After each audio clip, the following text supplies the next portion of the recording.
We have our first panel sponsored by Nielsen. Nielsen's our terrific partners that really indicates the delivery and reach of our media. And I think we can get Michael Berge and the crew up here. Michael is Director of Editorial Partnerships at Adweek and a longtime friend. Michael has been in and around the advertising business for a while. Actually made a stop on the advertising agency side, I recall. Guys, it's great to be here. I'm amazed at how many people are here, actually. Well done. Usually, you know, first sessions in the morning, you got a couple more empty seats, so it's great to see lots of people here.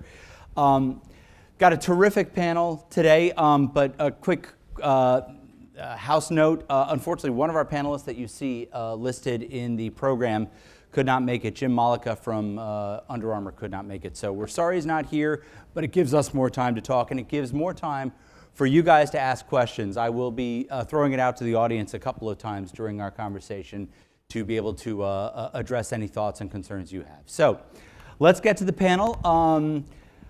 I've got with me Stephen Tisdale from Oppenheimer Funds, Natasha Hrycuk from Microsoft, and Anush Prabhu with Deutsch on the planning side.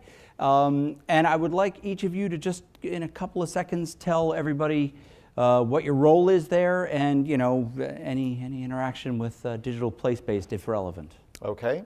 Yeah, as you said, Stephen Tisdale with Oppenheimer Funds. I lead our brand marketing group, and it's a fairly large group. It entails corporate communications and public relations, all of our brand advertising, and all of our digital properties, as well as integrated marketing. Hi, good morning. Natasha Hrycuk from Microsoft Advertising. So not the big corporate side of Microsoft, but the digital advertising arm. So the group that I support, and I run the consumer insights team there, is really focused on selling advertising across Microsoft's different platforms and assets. Hey guys, I'm Anush Prabhu. I head up media, communications, planning, and data strategy at Deutsch. I'm a partner there, Chief Channel Planning and Investment Officer. Given that I kind of manage media solutions at Deutsch, definitely this is a topic that's under my... Yeah, we're glad to have you. A couple of questions are going to be coming your way. I'm going to throw, something just came to me while I was watching some of the videos and listening to Barry speak. Obviously, there's so many, there's been this explosion of media out there that basically can find you pretty much anywhere short of the bathroom, and that's probably not far off too. I would love for each of you to, let's walk through some of the content. I mean, obviously we've got digital video throughout all retail locations, near, inside, restaurants and whatnot. We've got them in taxis. You've got them in golf carts now. I get releases from digital caddies, but I didn't realize that it was actually in the golf cart. That's pretty amazing. Do you have any memorable encounter with digital place-based media as a consumer? I'd love each of you if you've got any thoughts of, did you turn up the volume when you were listening to one of the local news anchors talking in the taxi cab, or has an ad in a mall actually made you stop and go into the store? Any thoughts on that? It's funny, when I was watching some of the video that was rolling initially, I thought, I'm one of the, millions of people that fast forward avidly through TV commercials, sorry to say, and I thought, I couldn't, if somebody asked me to recall a TV ad that I've seen in the past month, I'd be hard pressed. But I actually vividly remember a whole series of ads I've seen sitting captive in the back of taxis, on JetBlue, on the screen, when you're sort of waiting for the video to kick in airports, even on subways, even some of the static ads. And I think all those moments where you're sort of just passing the time, I think we're conditioned as consumers to be very attuned to visual stimulus. Yeah. And when you don't have anything else going on, I think you're really receptive to those messages. And I mean, I can think back to about 3 things I've seen recently in the back of a taxi, and I can vividly replay those ads. So it's interesting. And I think those are kind of more passive moments where you're going to be just very, very receptive to the messaging. I mean, the thing is, though, there are so fewer moments in our lives where we have the opportunity to be passive short of actually sleeping. And hopefully no one actually gets the idea of inserting advertising into our dreams, because then we're all really stupid. But We're working on that. Please don't say that. Any encounters that you No, I think recall? the taxi is definitely interesting, and it's interesting that you say it's passive. I usually, whenever I get in a cab, I try and turn it off or turn the volume off. But my daughter, who's 8 years old, she always wants it on. So she'll go and like press the on button, and you're watching it.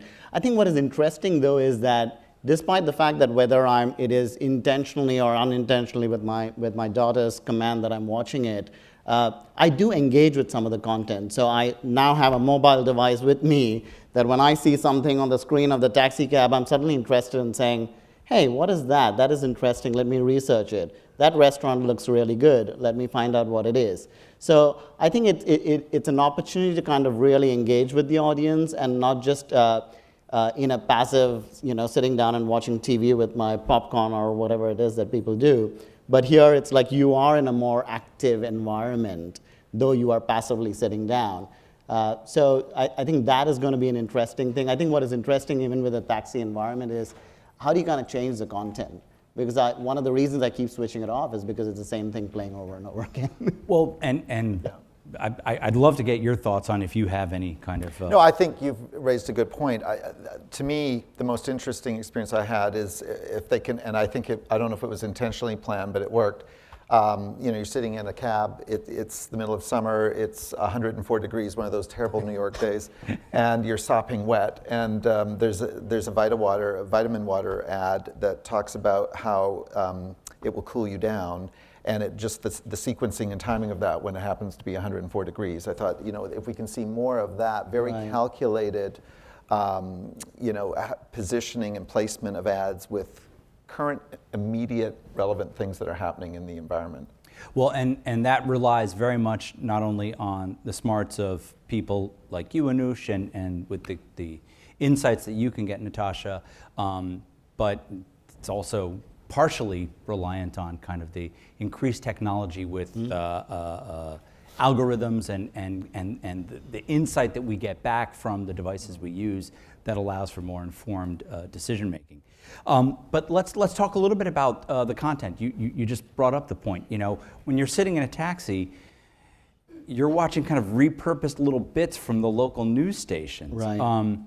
Content has evolved to such an amazing degree where consumers are making content. I mean, I was talking with someone, a colleague of mine last night, about how Facebook is kind of, I hope there's nobody from Facebook in the room, but it's the biggest scam ever perpetrated because it's content being made by its user base. They don't have to spend money on content. They spend money on plenty of other things.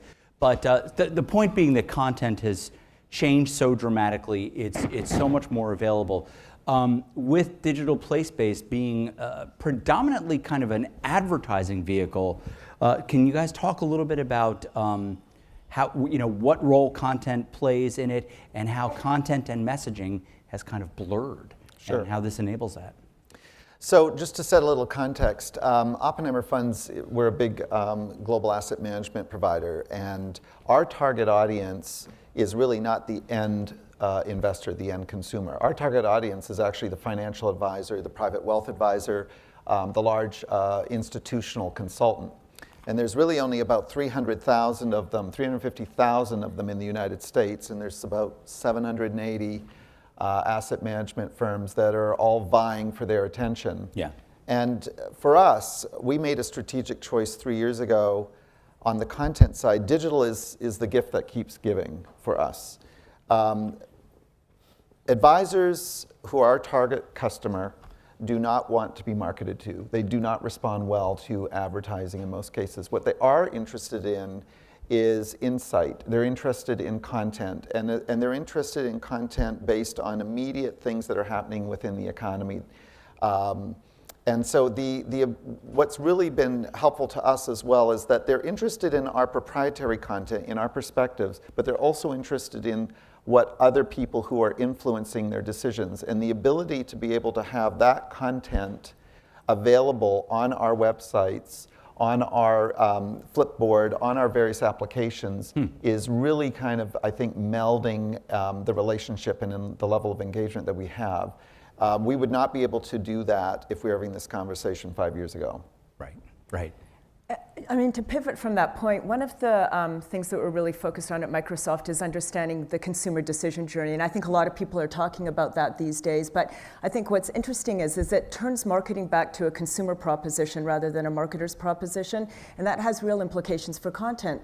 Because at the end of the day, we have, as consumers, hundreds of decisions to make, trivial decisions like, where are we going for dinner, all the way up to, what am I going to invest in, for my retirement fund. And I think as marketers... I can tell you about that later. Yeah, I could actually use some help. Yeah, take that offline. Yeah. Business card. But I think at the end of the day, what content should be doing is helping to facilitate decision making. If you can land content, and this is what effectively it sounds like you're doing with your stakeholders. And I think we spend so much time just thinking about what screen do we use and how do we drive frequency and hit people with a message over and over again. Actually, it's more about using content in a way that makes people's lives easier, makes decision making much more efficient, and gives people information that they can actually use. And so the argument that we make repeatedly is that it's about marketing to people's needs, because at each stage in your decision journey, you have very specific needs, whether it's personalization, how does this fit into my life, information, I need data and hard facts. There's a whole series of different needs, and the content actually should pivot to the needs, and that immediately breaks through the relevance barrier. So I think it's about flipping marketing back to the consumer rather than always having that marketing kind of funnel as the starting point. Yeah, I think content relevancy definitely is key, especially given the fact that you mentioned that content comes from everywhere now, in that there's so much of a long tail of content. I believe like just YouTube, if you look at YouTube, there are about 150 million videos uploaded every minute. So the competition we as brands have, as advertisers, to kind of make something interesting for a consumer is so difficult. And as we kind of expand beyond even paid media to owned and channels like Facebook, how do you kind of make content relevant? And I also think that this is where data also comes in, right? In that how do you kind of know enough and have enough of insights ourselves as advertisers to share content the right way at the right screen at the right moment. What we have found obviously is that even not only do behavior within screens change, even based on target audiences, content needs and how they consume it is very different. Like for example, millennials, right? They're checking their phone about 150 times a day. That means each time they're checking it, the value of each look is very little, versus an older person like me who looks at their phone less regularly is spending a lot more time. And therefore, the consumption of content like you were talking about is very different. The nature of content I would create for them would be very different from how you kind of engage with a millennial when it comes to content. Yeah, I mean, it really throws kind of all historical notions of reach and frequency out the door when you've got this kind of short attention span millennial who just wants like boom, boom, boom, just come at me rapid fire. You're not looking to create a deep conversation, which is completely the opposite of what you're talking about with reaching your audience, which, as you were talking, made me think, I guess native is like a really great play for you. Yeah, native, it is. Not to get into native too much. Just to pick up on this point, though, and I think, because our audience is, millennials are very much something that we're looking at, because you've got to seed, obviously, the brand relevance with them, because they will become future investors, hopefully, with us. The average age of financial advisors in this country is between 40 and 55 years old, and then as you get into the higher wealth, ultra high net worth sectors, you're even having an older advisor. But this is, I think, what's very interesting.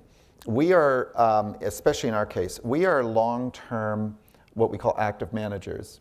And a lot of people in financial services are making decisions based on immediate things that are happening in the economy. And what we're able to do with multi-screen, especially in very short bite-sized pieces, is the whole objective of our advertising is not to so much get their awareness, because there's no one in our space that's never heard of Oppenheimer funds, but it's actually to curb their behavior, bad behavior, getting in and out of the market at the wrong time. So if we can provide very specific insights, real time, about our perspectives of now is not the time to get out of global equities, or now is the time to get, and here's why, that piques their interest, and hopefully then they'll go and really try to understand in more longer form why we hold that opinion. And Go I ahead. think, so it's interesting because we think there's kind of this bifurcation between media placement. So we think about screens and we think about content. And actually, when we think about multi-screen, there's this notion, and I think it puts a lot of pressure on us as marketers, that you've got to have content on every screen. And a multi-screen campaign is actually having the right content on maybe just 2 screens, the 2 screens that are maybe the best fit for the specific content. And we've done a lot of work around how people relate to different screens. The phone is more personal. The PC is, we used Jungian archetypes as the sage, so people are in a more engaged kind of intellectual mindset because it's a work device. Tablets are the explorer, where people are in a much more immersive, discovery-oriented mindset. And I think, if you sort of decide, right, this is our content strategy, now which device ultimately is the right device for deploying this content, I think you start to launch more powerful multi-screen campaigns rather than thinking it's just a matter of being always on for consumers in every moment. Well, I'm just curious. Did you do any looking into like a taxi screen or a screen that you see in a mall, or perhaps the advertising you see in a movie theater? Do those have any kind of value as well? Or is it too young of a medium? We didn't look explicitly at those screens, but I actually think, so we're currently at a place where I think we need to understand the relationship between the appropriate content, the appropriate screen, and how that works from a consumer perspective. But then what I struggle with a little bit is I'm also, when you think about the power of data and the power of targeting, we might also be moving into a world where the screens become almost more agnostic, and it's about targeting people with the right content regardless of what screen they're on. And I think we're sort of sitting in between these 2 worlds. I think the great thing is there are a lot of screens, and we have a lot of opportunities to use these screens and deploy them in an effective way. But I think there's still some digging that we need to do around, at what point do the screens sort of become secondary to the content, and does targeting become really the core? Yeah, core in fact, piece? to kind of add to what Natasha was saying, I think if you start thinking about it from a screen-first perspective, even from a content-first perspective, you're missing the objective somewhere, right? Because if you think about it more from what is the objective of the brand, as Stephen was talking about with in his case, we do a lot of, and you mentioned this earlier, pathway analysis, right? In terms of how do consumers move around their decision-making process. Who do they interact with? Who do they speak to? What content influences them versus not? What comes in first versus not? And based on the objectives and figuring out what are the right 36 degrees out of the 360 that you really need to kind of hone in on and impact, you then determine what are the screens you need to use. So the screen becomes secondary. Screen becomes secondary. So if you start with the screen, you're going to come up with the wrong answer. Well, let's talk for a minute about the richness of data with people having more opportunity to interact, obviously through their smartphones and tablets, but even touch screen technology in out-of-home locations offers a richer than ever feedback of information about the end user, how they're using it. So there's greater richness of data out there.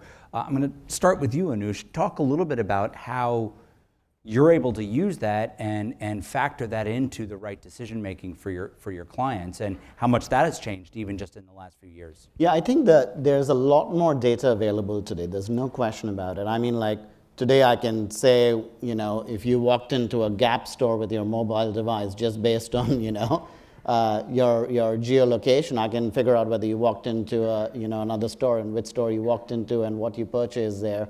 So a lot of information that's pretty cool. is that is really cool. Although it's also creepy for some, but we'll get into that later. Some, but it's really cool. There's a lot of data available. That said, there's a lot more data available than is being shared, and that then is being importantly used. So more and more, I feel like each media company or each screen behavior, if you will, is being collected separately, and there's almost a notion to kind of sell the data separately rather than sell the media and share the data, so that there's a lot more intelligence that we have as marketers and brands.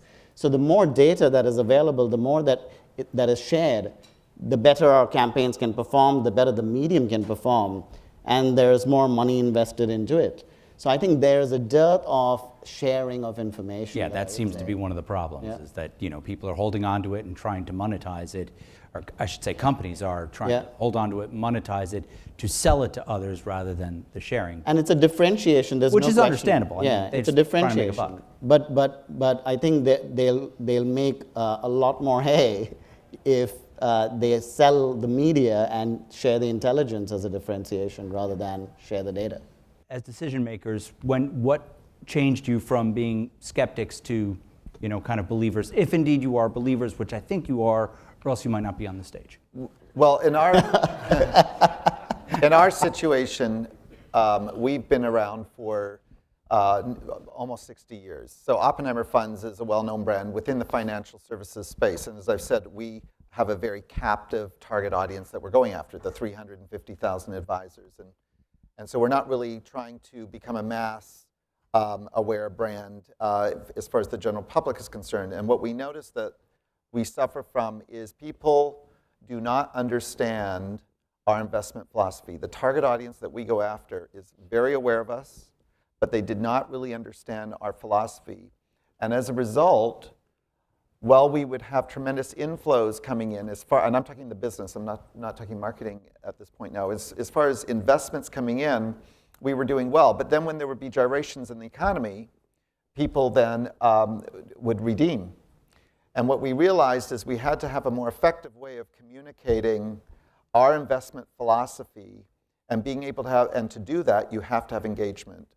And one of the most interesting things that we found is that the Corporate Executive Board, which some of you are probably familiar with, it's an organization down in Washington, did a study. 57% of a consumer's decision-making happens before they ever encounter the face-to-face channel. And we were relying very heavily on a face-to-face distribution approach with a very high level of awareness, and it really wasn't working for us. So we had to start to embrace digital as a means of engaging that target audience and seducing them with very interesting facts and figures, depending on the device and the screen, to ultimately pull them through so that they're actually engaging us on our website and really going into what our philosophy is about. And that made us embrace this whole journey that we're on. Either of you want to? Sure, I'll add on. I don't think I was ever a skeptic. I'll say this, from an agency perspective, one of the things that we always push our clients to do is, we got to try the tried and true stuff, but always put in that 15-20% of trying out something new.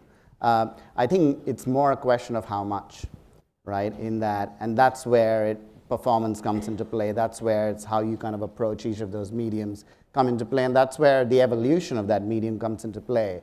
And I think that's something that we should push for, is trying out different medium and making sure that we are using insights and data the right way to try it out the best way possible, rather than pushing it from a screen-first perspective or a content-first perspective.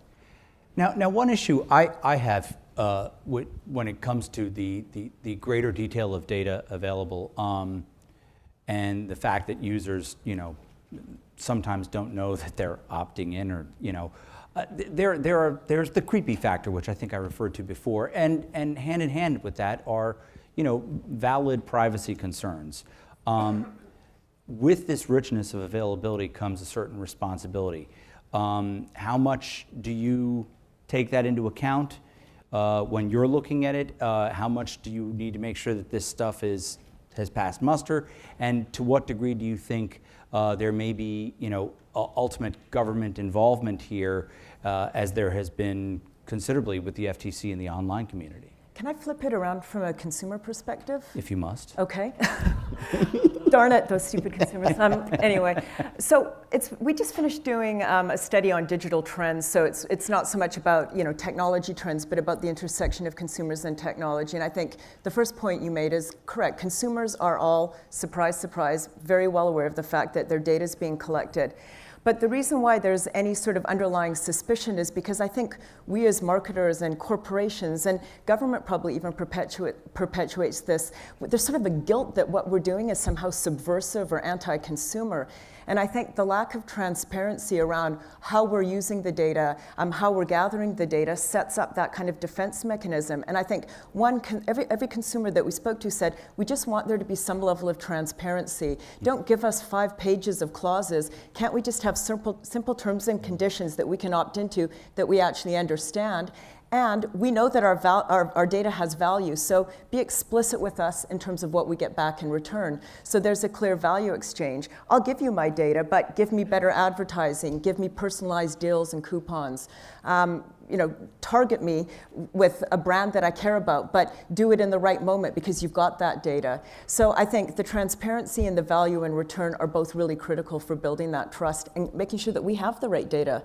And I think that's very incumbent probably on a lot of the vendors that are in this space. I mean, I just saw a headline this morning about Verizon and AT&T. I think have created these super cookies on mobile devices that even sophisticated hackers are unable to disable. And obviously they're trying to gather as much information as possible for maximizing their business opportunities.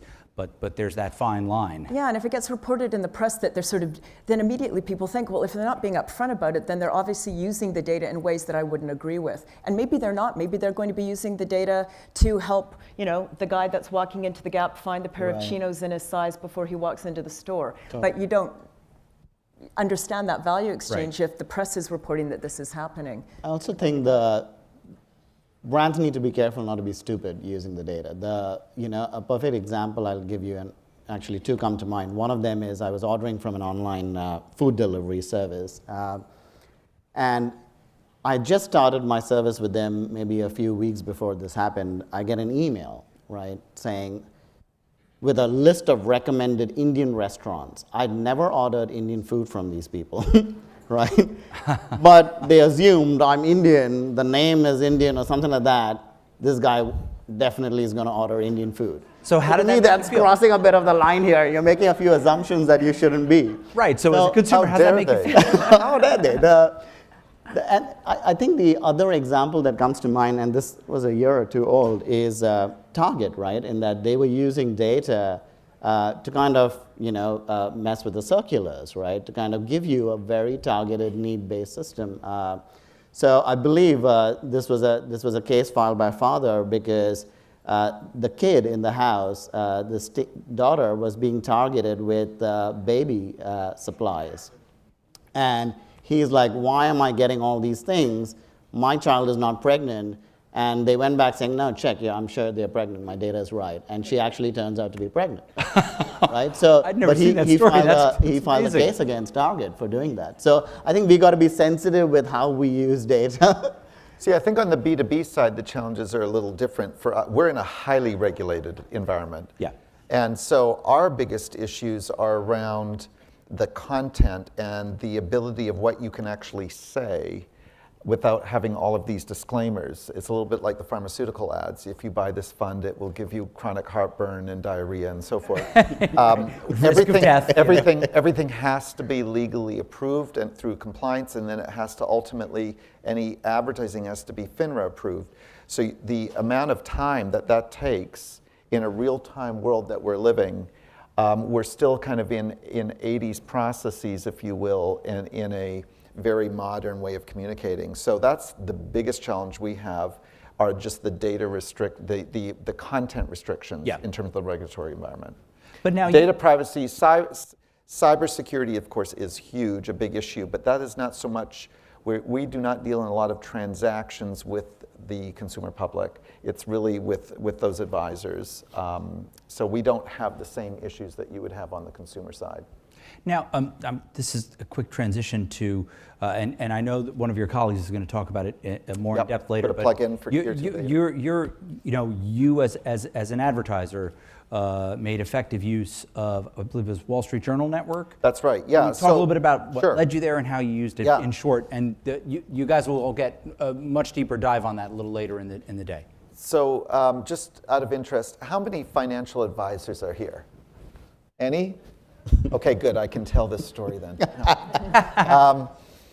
We did a pilot with the Wall Street Online Network, the Captivate Network, where we know that there are significant numbers of financial advisors and private wealth advisors who work for Wells Fargo or Merrill Lynch or UBS, and we know what buildings they actually reside in.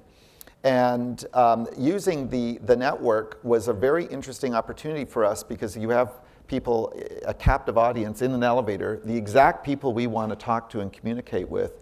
And then we have the ability to have very interesting insights, snackable insights that are being served up on the screens in the elevator, but then being able to actually continue that advisor so that when they sit at the desktop, we're able to then serve them throughout the workday a series of, through retargeting technologies, a series of banner ads that then hopefully seduce them, and it has in our case, to go deeper into our actual proprietary content on our site. It's been an immensely successful program. And some of the stats actually on that are that we've seen a 20%, if we look at the people that have actually come into contact with the advertisements, and I don't like to call them advertisements because they're really insights, as I've been saying, right. Investment insights that are flashed up on the screen. 28% of them that come into view with them actually visit oppenheimerfunds.com. And that is over the average of 12% for the general Captivate audience. So we're doing very well on that front. Also, we've seen a 23% increase in consideration from those particular advisors in those buildings for future use of the Oppenheimer Funds brand. So from our standpoint, that has been a fantastic pilot, and we're going to continue using it. It's part of, once again, a more integrated program that we're looking at. Now I'm going to ask you one more question as kind of a segue into the broader topic of where these dollars are coming from that are entering this space. Did that come out of the hide of CNBC's budget, or where would that money that you spent in Captivate come from? Yeah, so that actually came out of, that's an investment that we made in terms of media That's incremental, buy. basically. Yes, yeah, that's part of our overall media buy. And, you know, Kirti Shrikant, who's going to be speaking later today, will actually go into more detail with a lot of case studies about what's working for us and why we're making the decisions. But that actually is part of our media purchase. Okay, because, well, you know, as you heard earlier, a lot, and I'll get to you in just a minute, a lot has been talked about, you know, the decline of television ratings. People just aren't sitting home and watching TV. I'd like to talk a little bit about the ad dollars that are flowing into this. The weird thing about digital place-based is it's kind of, it's not television, it's not out of home, it's all of the above. So it's kind of hard to peg. But I think it would be helpful for the audience to get a sense of where these dollars are coming from, if it's coming out of the hides of other budgets. And I realize things are less siloed than ever before, but the money's got to be coming from somewhere, and it seems to be growing. Anush, I'm going to ask you to kind of start with that, as put on your planning hat, and talk a little bit about that. I think I'll answer it from several perspectives. First, definitely we are seeing a lot more money flowing in, and I will say that it does come from traditional media like television and stuff like that. But I think overall what we are seeing, and we kind of push for this as an agency as well, and you're going to see more and more brands doing this, is that there's going to be less paid media flowing in general. It's because if you think about these place-based media as well, not only are we thinking of it in terms of media, we are also thinking of it in terms of how do you kind of push content through on spaces, through you know, social spaces, through spaces that are free of charge for us. And if you think about content, even whether it's media or it is owned spaces, there are ad blockers, but there aren't any content blockers. You know, so it becomes more efficient for us as advertisers, as brands, to think about it from a different context than just is more money flowing in versus not. Mm-hmm. Okay. I don't know whether that means answered your question. Yeah. Kind of helps. That's okay. I mean, you would actually bring your spreadsheets with you and show us. Yeah, if you're asking about 17%. I think we tend to not look at it from a channel perspective. We're looking at it more as what are we trying to do with the particular audience, and what does that end-to-end journey look like? And what is the program, what is the call to action, the program, and the behavior we're seeking? And then we start to figure out, okay, based on that, what is the right media buy? Where does paid own and earn actually fit in that context? So we're looking at it more holistically. Okay. I think I saw another question from the audience. Monique.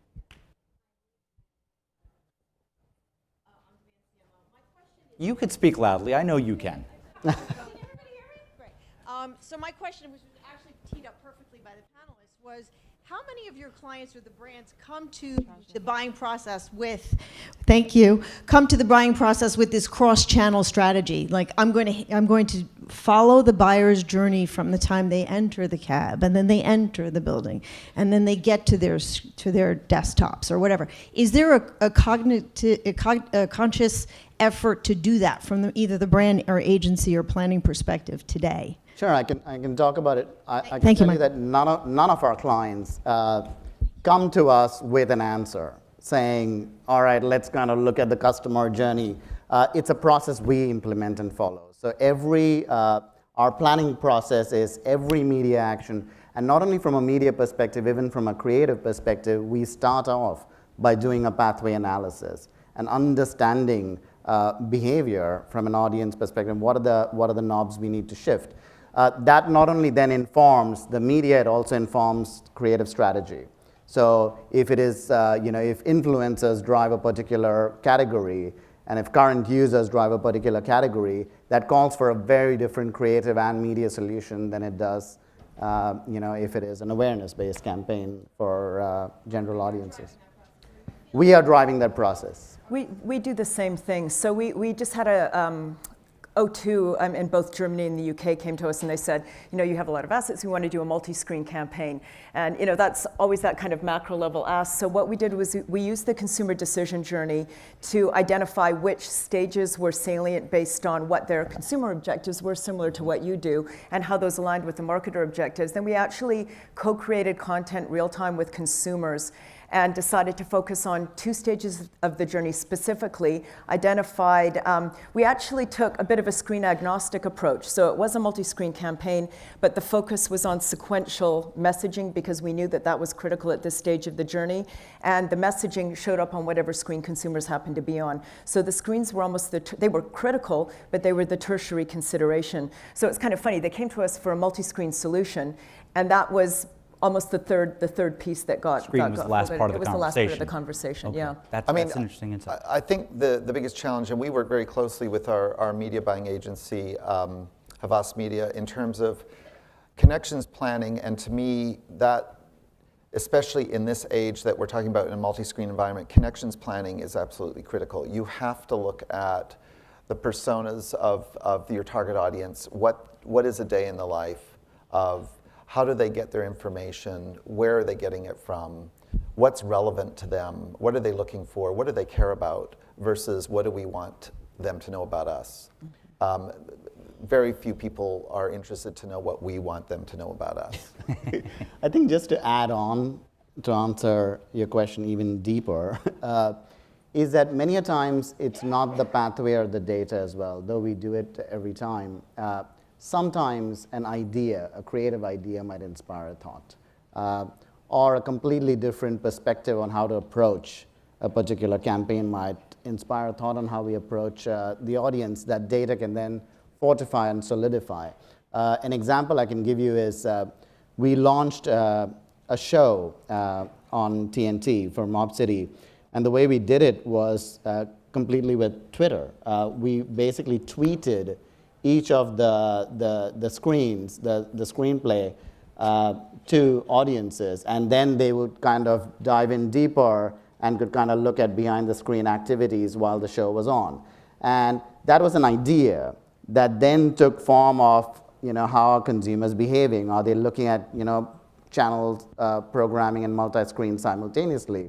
Because even in the US right now, when it comes to TV shows, they're simultaneously looking at relevant content. So if there's a particular content going on television, they're looking at the similar or relevant stuff on their phones. But most of the times that's not the case with behavior in the US. You're not looking at, a TV show, a TV ad and, following the same TV content on your mobile device. It's usually you're playing a game while you're watching a TV show or a game. Sports is very much the exception to that, Right. though, where there's a lot of activity related to that going on. And there's changing behavior. Like in Japan, it's completely different.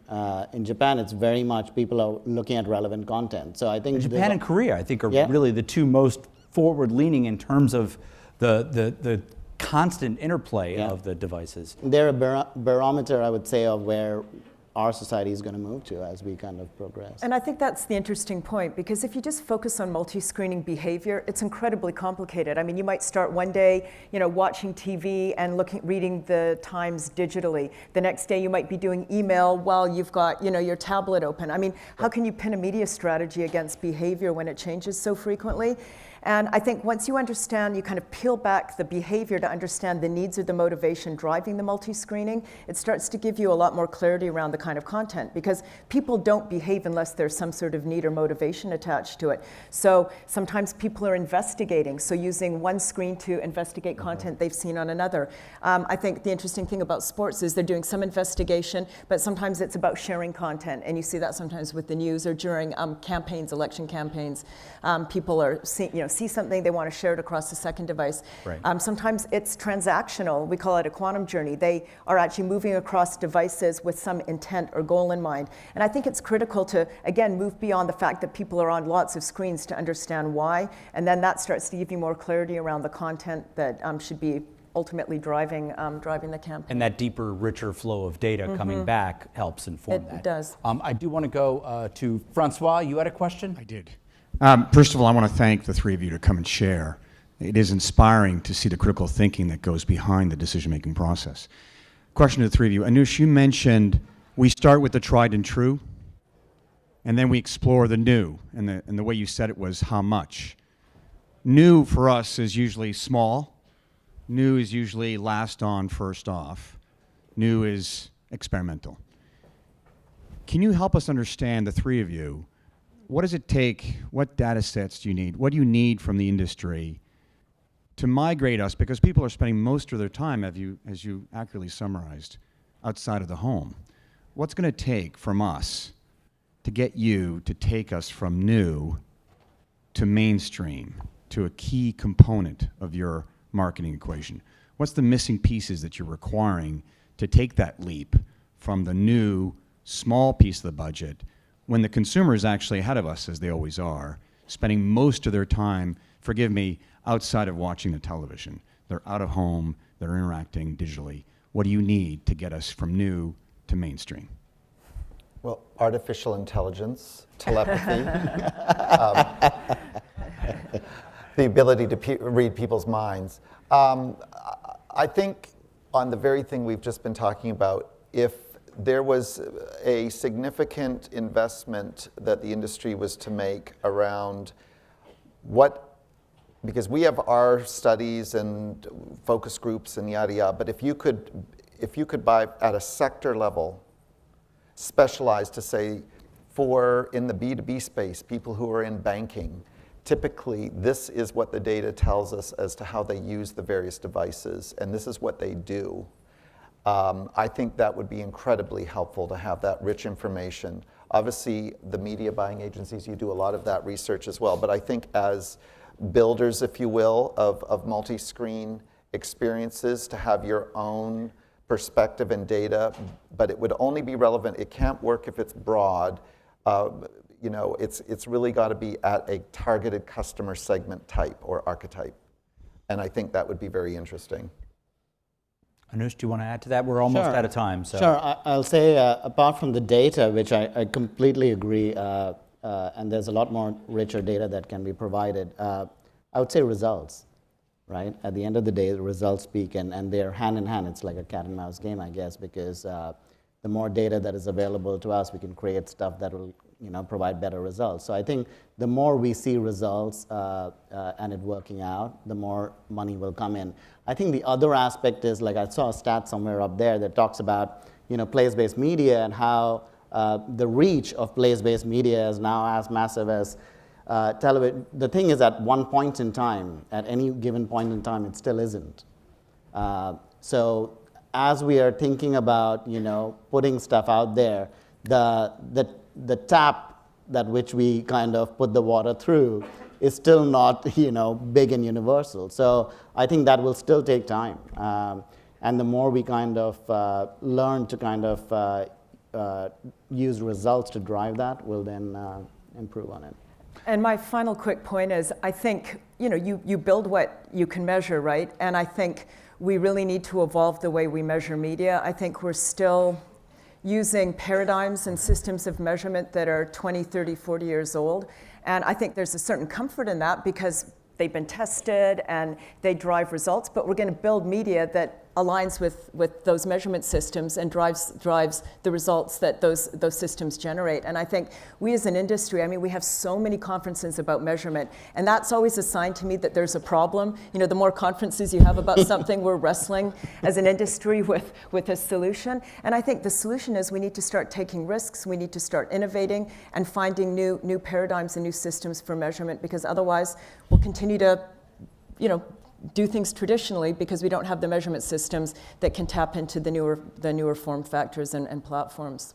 Great place to end, given that Nielsen is the sponsor of our panel session. Go so Nielsen. Thank you very much, Good plug. Stephen, Natasha, and Anush. Thanks for your time, everybody. Thank you.